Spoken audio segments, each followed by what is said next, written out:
First the sewers, and then the world! Ha ha ha ha ha!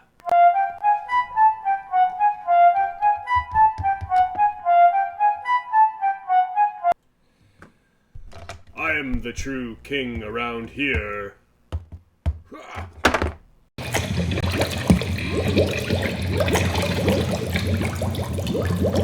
Welcome back to the Bog Toys and Collectibles, where today we're in the presence of Rat Royalty with his royal rodent majesty himself, the Rat King.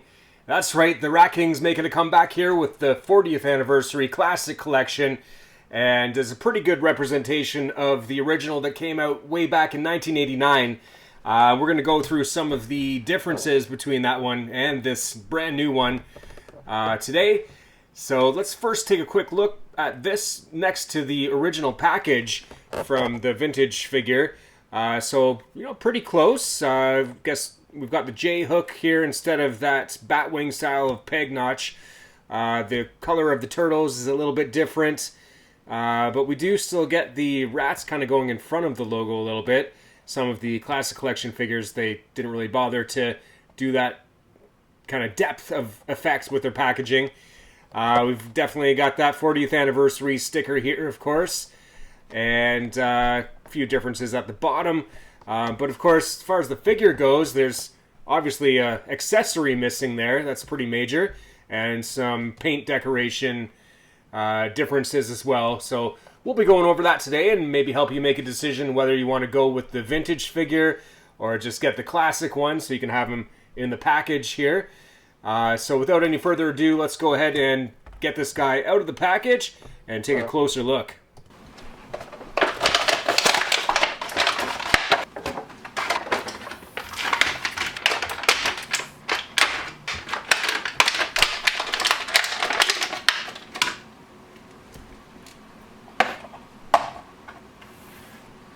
Alright, so here we go. We got them all out of the package now, and it's, like I said, a pretty good representation of the original Rat King, but definitely some pretty major differences.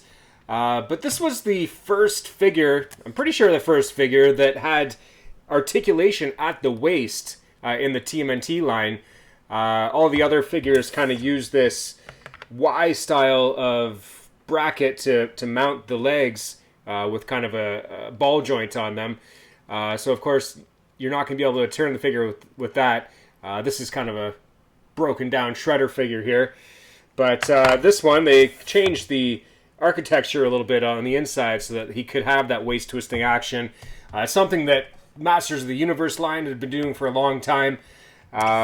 Except with their rubber band leg articulation, you definitely end up getting some wobbly legs and breakage and things like that.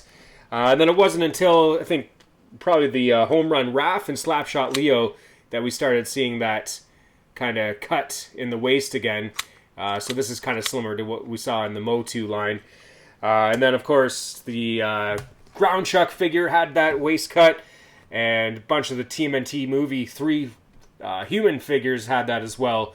But yeah, they called it the Incredible Waist Twisting Action on the package, so that was pretty cool. Articulation-wise, though, he, of course, never had any forearm articulation or wrist articulation. So pretty basic other than that. Just the head, the shoulders, and the legs. As far as the head sculpt goes, it's, pretty similar to what we got originally. Let's pull up the vintage one here so we can see next to it. But the main difference between these two is the type of plastic that they used for the head.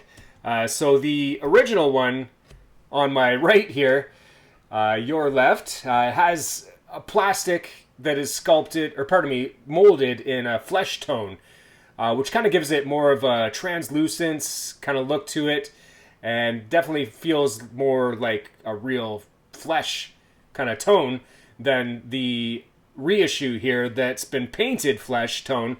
And it's definitely a lot paler in comparison to the original. Like, it looks like he's maybe been in the sewer a little bit too long. He needs to get up there and get a suntan like this. And then, obviously, there's the eyes. That's kind of the main gripe that I have, and I think a lot of people with this reissue. They got rid of the red eyes. Don't know why. I mean, I guess it's one less paint application. Save a little bit of cash on that. But it looks a lot less kind of menacing, I think, than the original one. But it is kind of more true to the original source material. Here's the first appearance from Tales of the Teenage Mutant Ninja Turtles comic from back in 1988. And then the cartoon as well. He never had those red eyes, so who knows? Maybe the swamp that he came from had a lot of chlorine in it or something. Who knows exactly for sure. But yeah, so other than that, paint application, we're missing that yellow with the bones on his bicep and his kind of pectoral there. They didn't bother to color those in on the reissue. The spiders on his, he's got one on his bandana there. He's got one on his leg. They didn't bother to color those in black, which I think is kind of confusing. I mean, they're already doing black paint for his pupils. Why not just throw it onto the bandana as well? So, I mean, if you're a customizer, maybe this is a good opportunity to get in there and really make it look how you want it to look. I feel like you almost have to with this reissue if you want to get it anything close to the original here. But yeah, the body sculpt, it's pretty much exactly the same. Let's look at some of the accessories here. Of course, it doesn't come with this rat hook that we had with the original, that rat hook with the string. That's just been totally left out. But we definitely get that rat bow with the rat on the end of it. Pretty much identical. I guess the only difference I can see really is the reissue has a little bit more slack on the string of the bow. And it's a lot tighter on the vintage one, so that's one way you'll be able to tell the difference. The new one's just slightly darker in color as well, but pretty much exactly the same as far as those two accessories go. Price point, this guy sells for, I think it's about $17.95 would be the retail price. That's Canadian dollars. We've got it a little bit more expensive at thebog.com. We're selling it for $19.95, or you can get it as part of the Mutant 4-pack that comes along with Slash, Casey Jones, and what was the other one? Slash, Casey Jones, Mutagen Man. That's the other one there. So not all of them are exactly mutants, but they call it the Mutant 4-pack anyway. So yeah, feel free to check out thebog.com if you're in the market for a new Rat King action figure. You'll be able to pick those up there. They're currently in stock. But yeah, I think that's about all that we've got for today's episode. I appreciate everybody tuning in. And until next time, I got to get back to the rat race. All right, guys. Thanks again for tuning in. See you later.